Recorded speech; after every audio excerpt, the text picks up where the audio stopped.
Hi and welcome back. You're still watching the International Talent event in Amsterdam, live from the Student Hotel. Shortly we will move over to the alumni Q&A, but first I still want to tell you that if you want to join the job fair with Henkel, you can do that through the link on the top of the page. So right now I want to introduce Jeannette to you. She works at the University of Applied Sciences in Holland, and together with some alumni she'll discuss how it is to work here. If you guys have questions, you can send them into the chat box and we will make sure that they get answered. Enjoy the session. All right, so hopefully we will now have as guests. Hello, this is Milan, Avi and Sandra. And hello, just check if you're in. Can you hear me? Yes. Okay, lovely, sound testing. Right, nice to have you here. Would be very interested to know, in short, where you are now. Start with the lady, Sandra. Hi, I am Sandra Radecka. I am currently still based in the Netherlands, in Amsterdam. I'm alumni of International Business Innovation, working at a IT startup. Okay, right. And Avi, anti-clockwise. Yes, my name is Avi Goldstein. Yes, I'm based in the Netherlands now. I graduated 4 months ago, International Tourism Management in Holland Diemen. Okay, right. And last but not least, Milan. Hi, good afternoon. I am also based in the Netherlands. I'm the Dutch one of the three. I went to in Holland, Den Haag, where I studied international media entertainment management, and I'm working from home because of COVID. All right. Well, that's I think the common feature here. I see some accessories that make me think that you work at home. Yes. Right. So I would be very interested to know. How do you feel when you started working? We went back there a few minutes ago, and what were the main things that came to mind when you what do you need actually? What is very important when you enter the job market after graduation? Shall I start? Yeah, it's okay. I think for me, what was really important was professionalism, and that sounds a bit broad. I just learned that you have to outperform everyone in a business that is very competitive. I am based in Amsterdam, and I work for a film production company called Lemming Film, and we've made features such as Bloed, Zweet en Tranen, but also international features as The Lobster and Zama, and the big one that came out last year was Monos, which won really big at the British International Film Festival. Wow. So it's professionalism that's really important. What's also important is determination. I think that Sandra and Avi will agree with me on that. It's trying to do your best, and there are going to be brick walls in your process. For example, I went to in Holland, but at first I always wanted to be a writer, and I applied at the Film Academy in Amsterdam. And I was denied. In the second year I applied as well, I was denied again, which was very frustrating. These were brick walls, and brick walls are there to show you how much you want it. So don't be afraid of that. Don't be disgruntled by those hurdles. You just go on. And I think that was 10 years ago, so now 10 years in the future. And right now I am talking with one of the biggest agencies in the Netherlands who would like to perhaps represent me, and I've got a director who's assisting me. So I think that that to have passion and to just to go for it, to do your best, that's so important. I think so too. There's many words that you use: passion, perseverance, peace. Is there another P that we have? But and the brick walls. All right, Avi, can you relate to that? How did you get where you are now? Yeah, definitely. Yeah, I can add some stuff. I think, of course, what Milan said, it's all correct. Determination, professionalism is very, very important. But I think also very related to our period now, COVID-19 era, is flexibility. So, for example, I pursued, of course, studies that's related to tourism, business in tourism.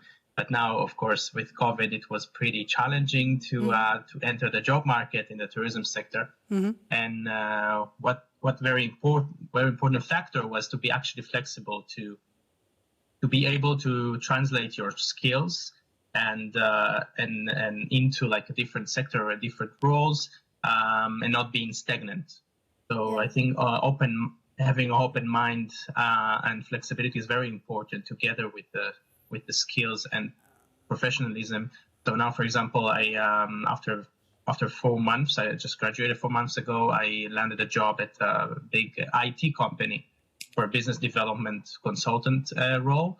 And of course, even though it's not my sector, still I can still, of course, work and improve skills and grow into my career. So yeah, I think that's the main word I would use, flexibility in this case. Okay. Yeah, and I just want to finalize on that one, that it really showed the flexibility of your move.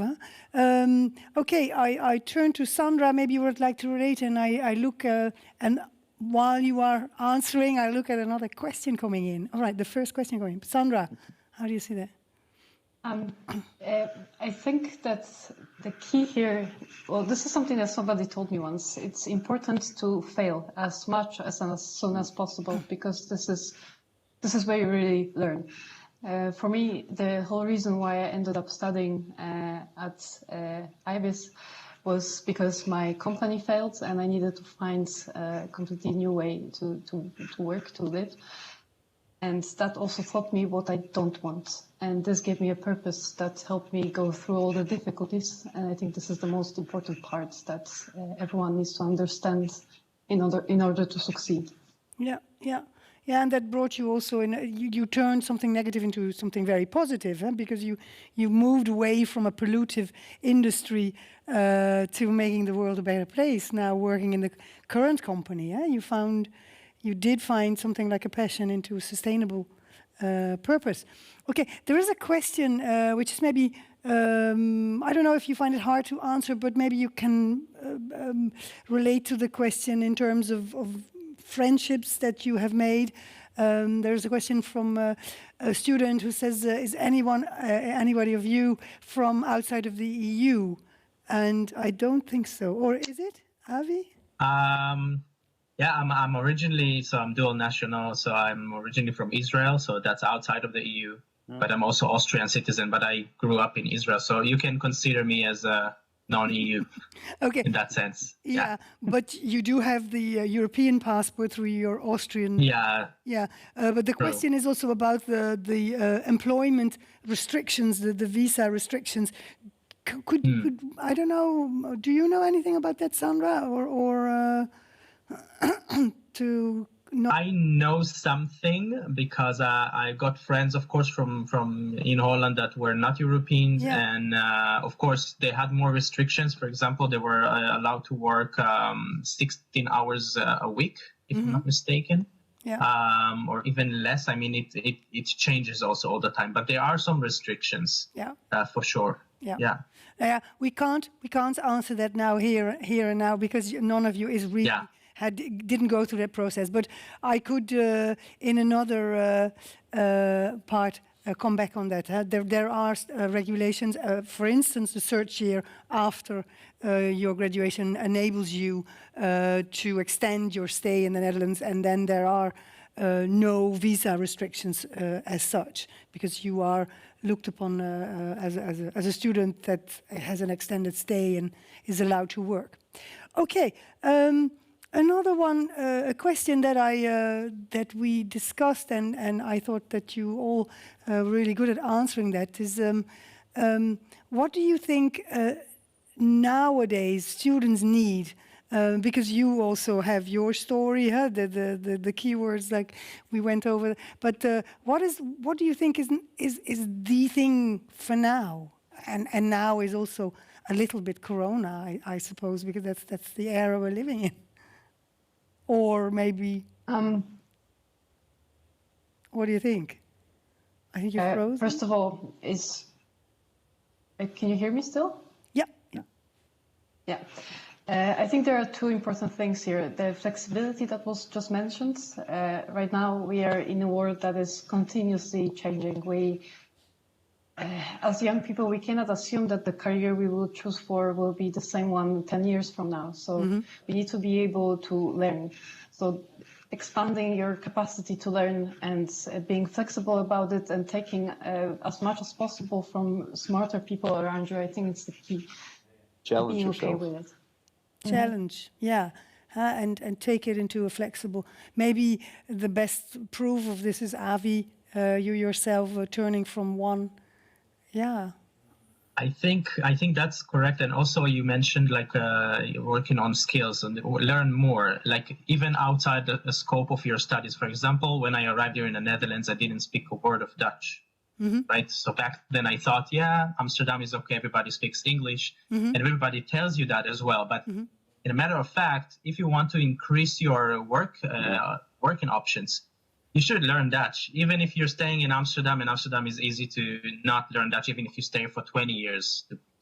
Exactly. So I think when I decided to learn Dutch, and that's one of the reasons I actually managed to get this job now, because this job required me to speak Dutch. Okay. So imagine that I just stick to my studies trajectory without learning the language, the local language. I wouldn't be able to get that job. So I think that like it should be, keep on learning and think what skills can actually contribute to your chances in the future after graduation. And Sandra, also, I know did you from- also learn? Sorry. I know from experience, just to hook in on what Avi is saying, that, like I said, I work in the film and TV industry in the Netherlands. And though most of what we do is international co-productions with countries all over the world, especially from Latin America, but also, of course, Germany, France, Sweden, you name it. We've done productions with all of it. English is the language that you need to master. But if you want to work in the Netherlands in this industry, then yes, be able to speak Dutch with your colleagues is important. And you don't have to be afraid that your Dutch is perfect. No. Because everybody, in general, we're nice people, the Dutch. So we will help. But I do know people who didn't get jobs because they couldn't speak Dutch, and other people who eventually went out of the company because they just couldn't transition into speaking the Dutch language because they were, I think, afraid maybe. But there's nothing to be afraid of if mastering another language besides English and your home language is such a powerful skill, and I have so much appreciation for people who try that. Yeah. What Avi said, that he did that, my deep respect. And also think of it this way: if you're ever going back to your native country, for example, and you need to work with the Netherlands, or you need to work with that country where you know that other language, you've got a major position from which you can do business. Exactly. Yeah. Exactly. Okay. It's definitely an asset. Yeah, Sandra. Yeah.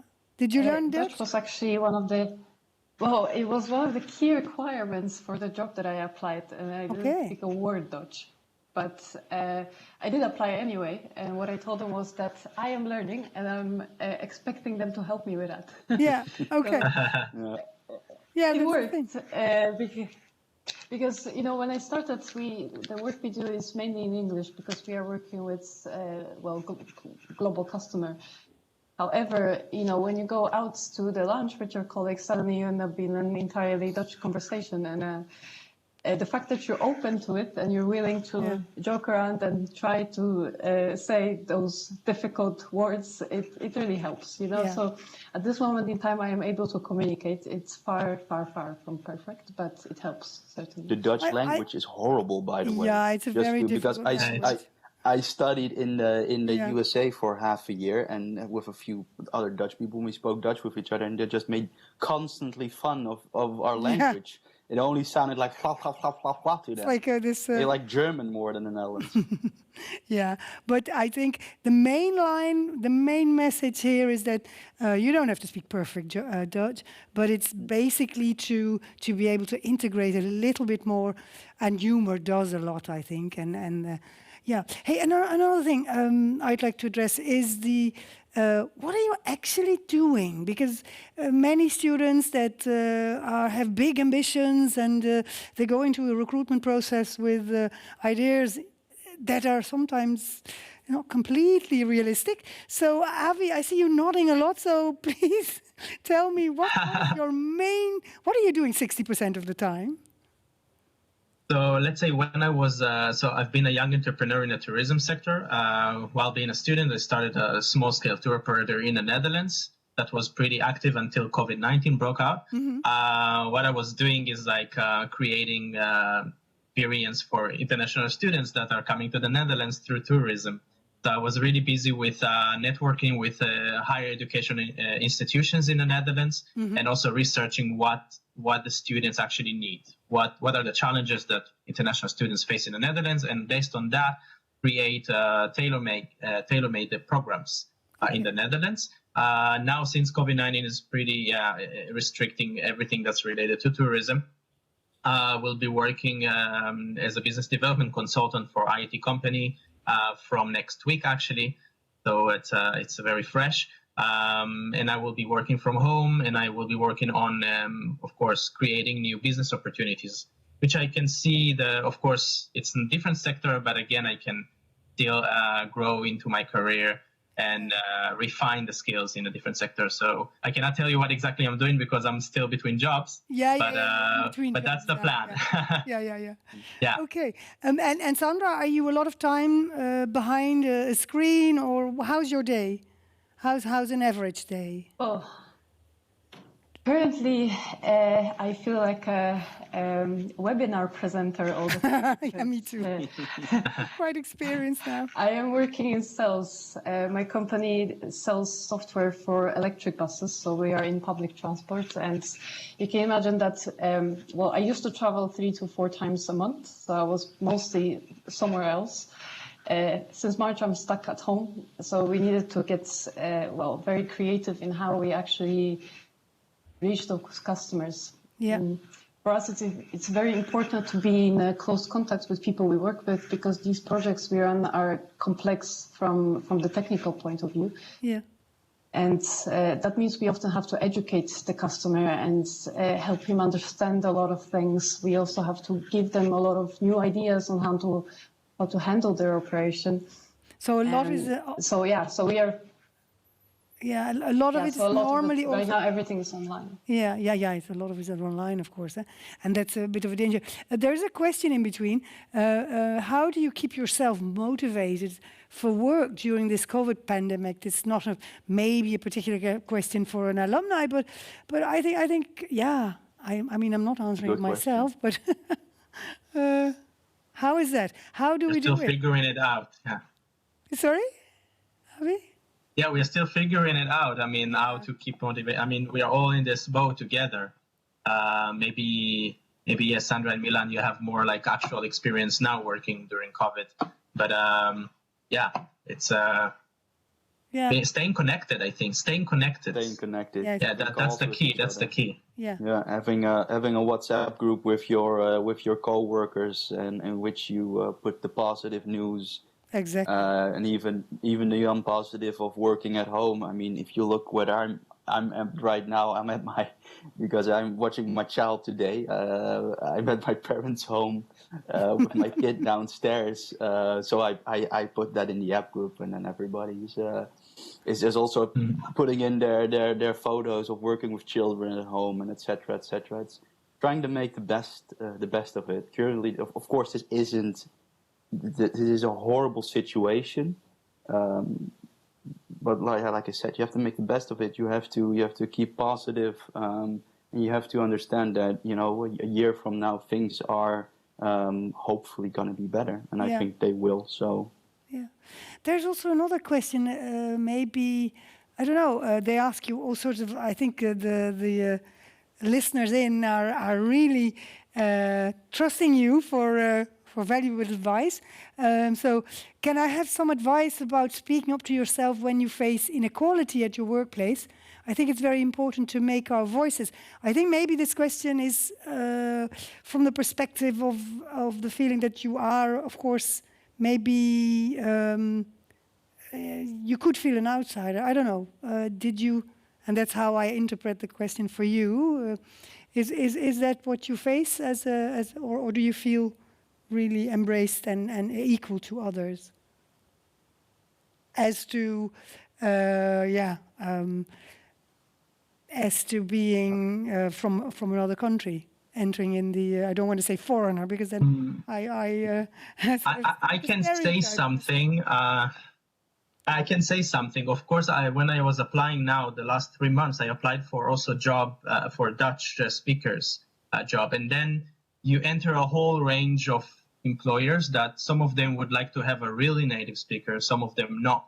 Some of them will super appreciate you that you speak in the B2 level. Some of them would say, no, but it's still not there. It's still not, very fluent. So even if you do speak it, you still, but it's not like, because you are, it's not because you're from a different country, it's because of your communication skills, of course. So some companies would still hire you, some companies would prefer not. So that might be still a challenge if you are applying really for a Dutch speaker's role. But of course, normal times you would have way more options to work for international companies as well. So, but be prepared that if you want to work for a Dutch-speaking role, it would be pretty challenging. And I got many no's, but now I got yes. So it's not like there is no rule of thumb that if you speak at a certain level, you will get rejected. I heard once like that they prefer not to hire me because of the accent as well. So that might be a barrier. But it doesn't. Yeah, I know that. I also, my reaction was like that as well, because it's not really common here in the Netherlands that people pick on your accent because, hey, of course, this is my accent. I mean, I'm not from here. But you would not likely really encounter many of those cases. I mean, if you speak it, you see, in my case, I managed to get a job in the Dutch market. Yeah. If you have if you're good at your job. I think that's most important. I mean, we have at Leamington we had a producer as a consultant who worked at the office, and she was from Great Britain, so not a word of Dutch, but she was just really good at her job, and she was really motivated, and she was passionate, and she knew what she was saying, and she was really adding something. I think of course there are going to be companies who will have that problem, but I'm pretty sure there are going to be companies that just want the best person at that specific role. Yeah. So don't be demotivated by that. Yeah, but it's maybe not only the language. I don't know, Sandra. Do you have? Yeah, I don't. Inequality in the sense. Yeah, I think this when companies discarding you just because of the language, I found this is usually not a company I want to work for. Yeah. Companies that are accepting different people and points of view usually are the nicest to work for because they also accept different perspectives.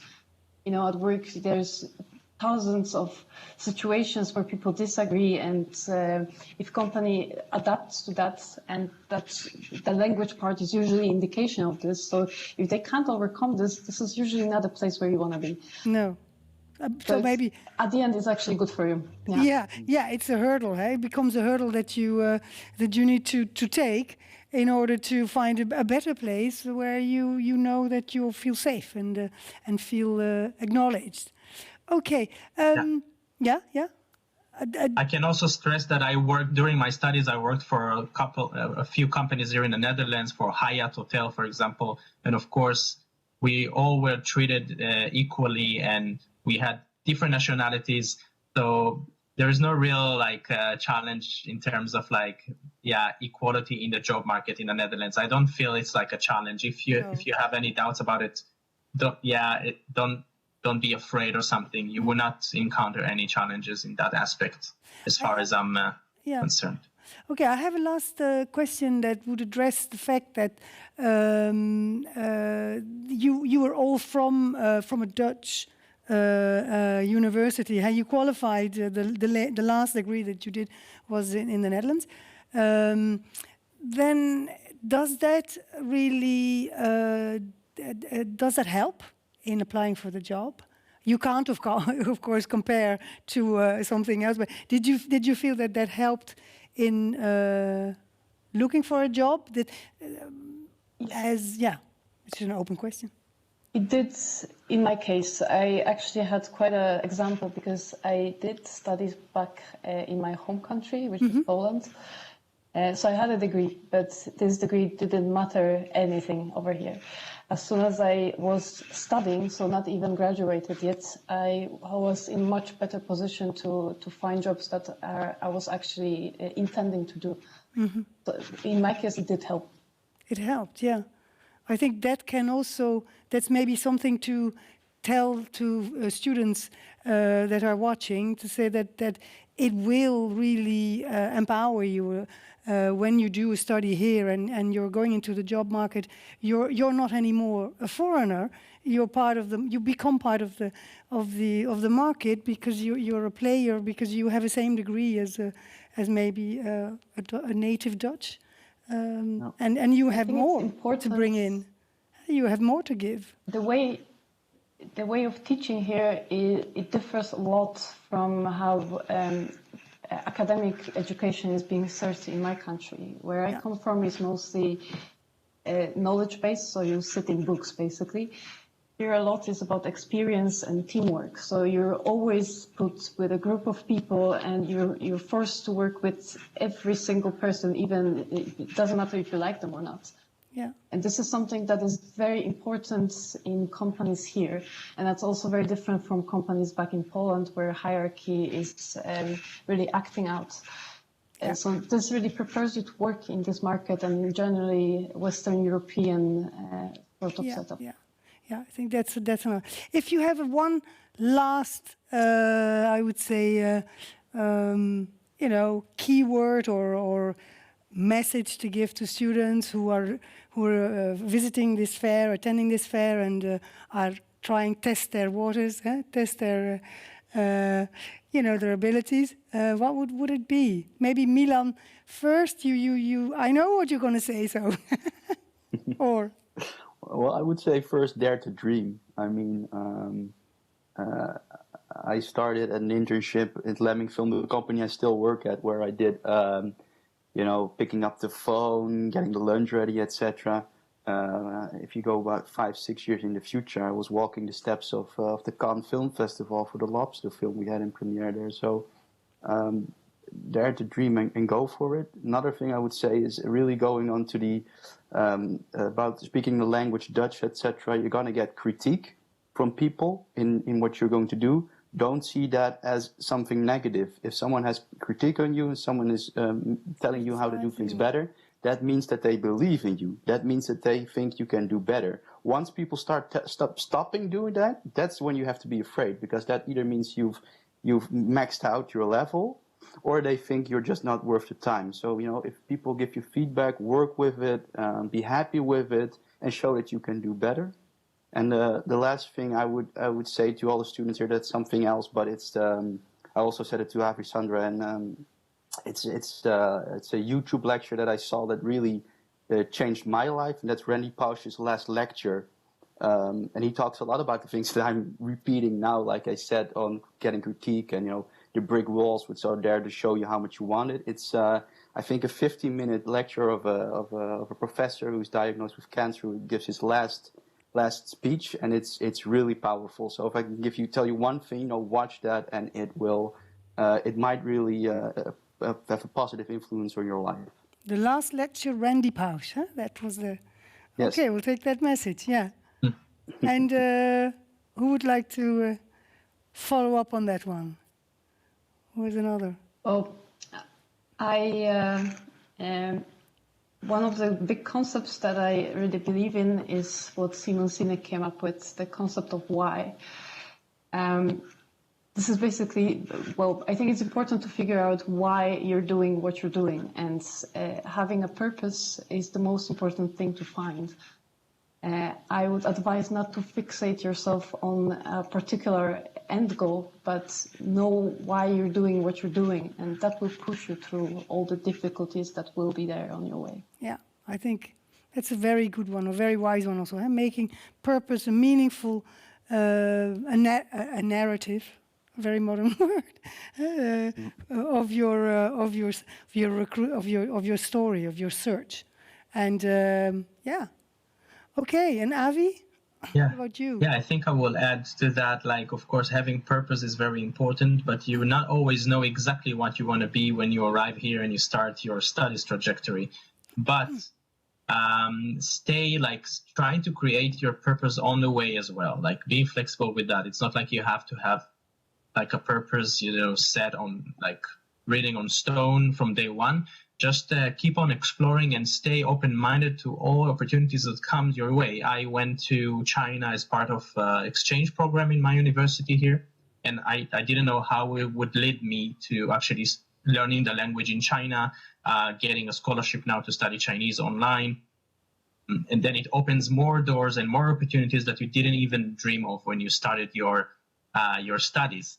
So that would be my advice. Stay open and explore, and never stop learning also outside of your studies scope. Yeah. Yeah, I think that those are important words as well. Huh? Never stop learning. And you also said earlier on, flexibility and purpose, meaning, passion.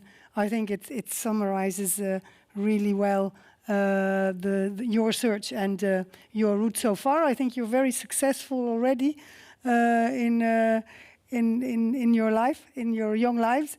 Well, thank you very much for participating. It was a pleasure talking to you.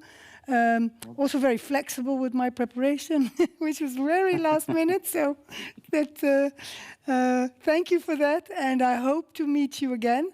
I know how to find you, so be prepared. Thank you so much. Thank you. Yeah. All right. Okay. Thank you. All right. Bye-bye. Thank you to the alumni and also to Jeannette for leading this Thanks. session. I think it was really insightful, and hopefully some of your questions got answered.